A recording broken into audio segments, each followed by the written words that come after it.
And now, live from the studios of Freedom's Phoenix, Ernest Hancock.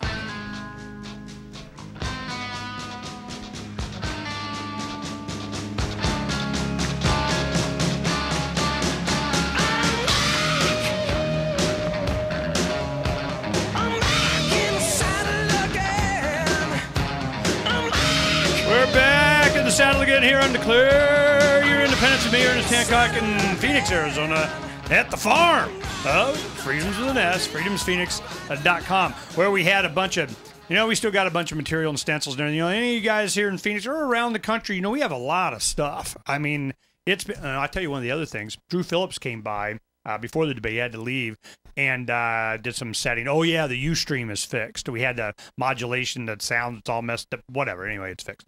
So you go and to the freedomsphoenix.com, go to the day's archive, and you can click on the Ustream, and you'll see the video live. And, what goes on commercial. That's like extra. But he came over and he said, look, man, we're going to Pork Fest. We want to get a bunch of the Ron Paul blimp balloons, the Mylar balloons. We ordered thousands of them last time.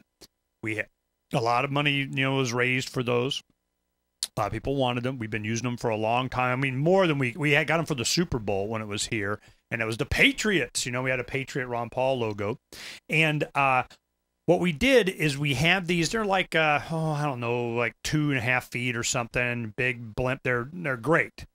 We have thousands of them. He has probably like 700-800 that he got, that he's taken to Pork Fest. He wants to distribute them, sell them, whatever. Now, they cost us $2 a piece. It was a big project. Now, of course, they work great. Let me tell you what we do with them. You put helium in them, and you put monofilament fishing line on them, so it's like invisible. You connect it. You just wrap it around and tie it around a light pole, telephone pole, whatever.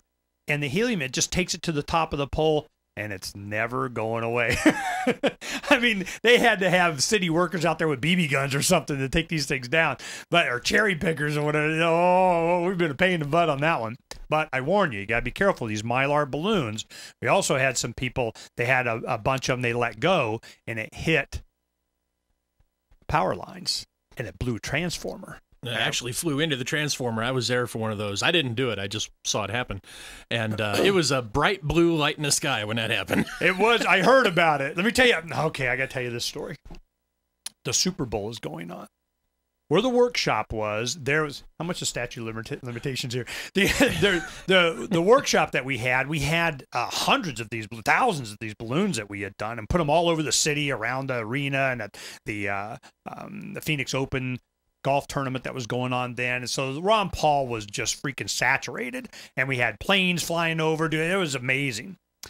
What happened is some of these, they didn't get enough, they had a leak or they didn't get enough air or whatever, so they were kind of floating. So there's probably, a couple of dozen of them that were just not up to snuff to use for whatever. So what they did is they just went outside and they just let them go and just let them float away, okay?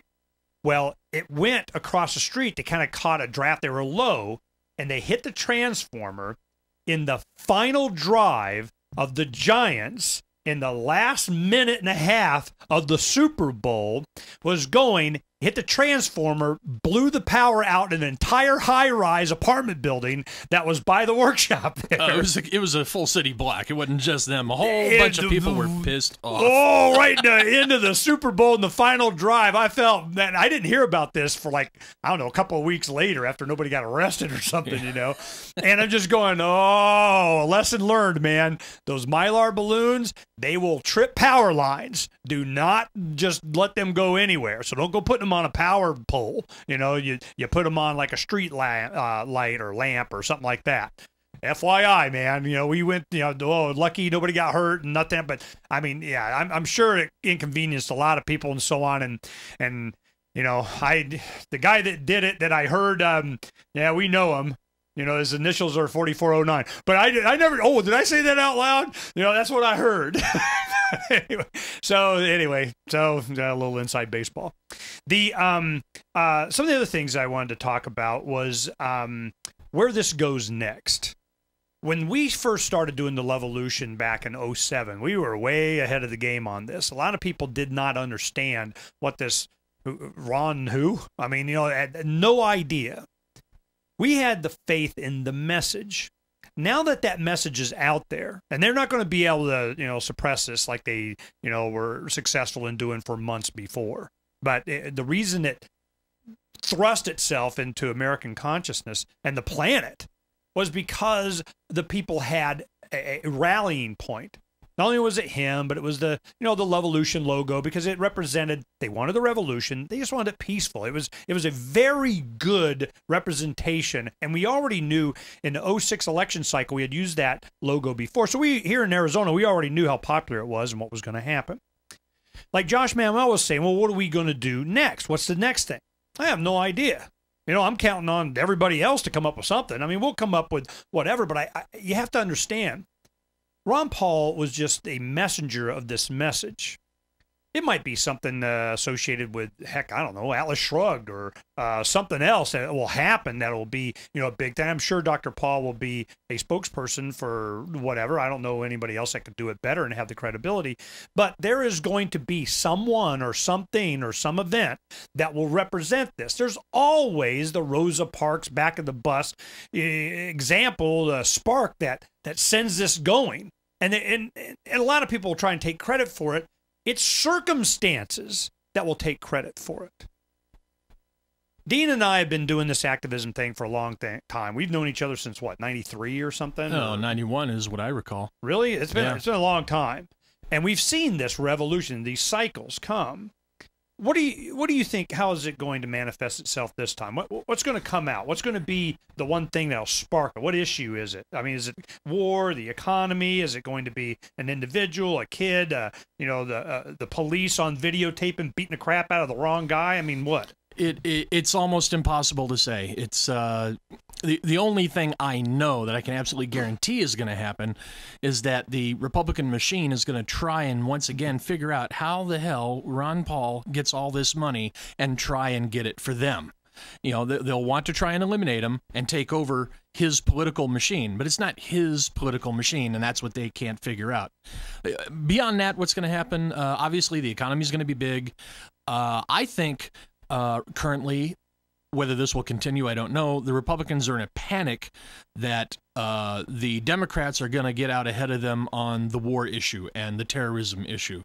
That suddenly, somehow, the Democrats will steal the Republicans' thunder. And that scares them because it's one of the only things they got.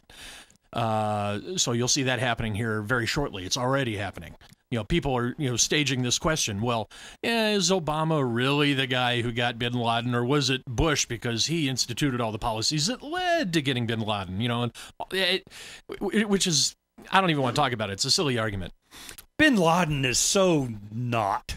This whole issue, it's kind of like I want a moratorium on Freedom's Phoenix on that issue. I just don't care. Some of the issues are of interest. A lot of things about,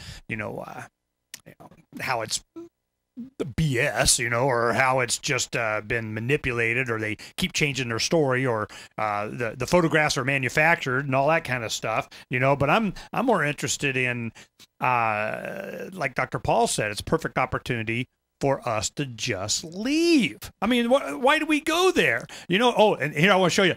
We still have all our Ron Paul Revolution accoutrement here. Yeah. I'm holding up the Ron Paul cups. We got these by the hundreds. These were only a couple of dollars at the time that we did these. We were providing these at cost by the case. I remember everywhere I go, everybody wanted these mugs. So I'm all right, cool. We can do that. But him talking about it being an opportunity for us to just leave. Do you think that's going to be embraced by the public or forced on the media, or are they just going to go, we pay no attention to that? Well, the political machine may go ahead and grasp on that and actually take advantage of the troops that are vacating Iraq and maybe even vacate some from Afghanistan so that they can send them to Libya. And there's an article on Freedom's Phoenix today. Everybody needs to read about what Libya is really about, and it's about a gold-based currency. Yeah, didn't they start talking about it doing a gold-based dinar, Saddam, and all of a sudden they went there, and then you got Gaddafi. You want to get guaranteed get invaded? Talk about gold.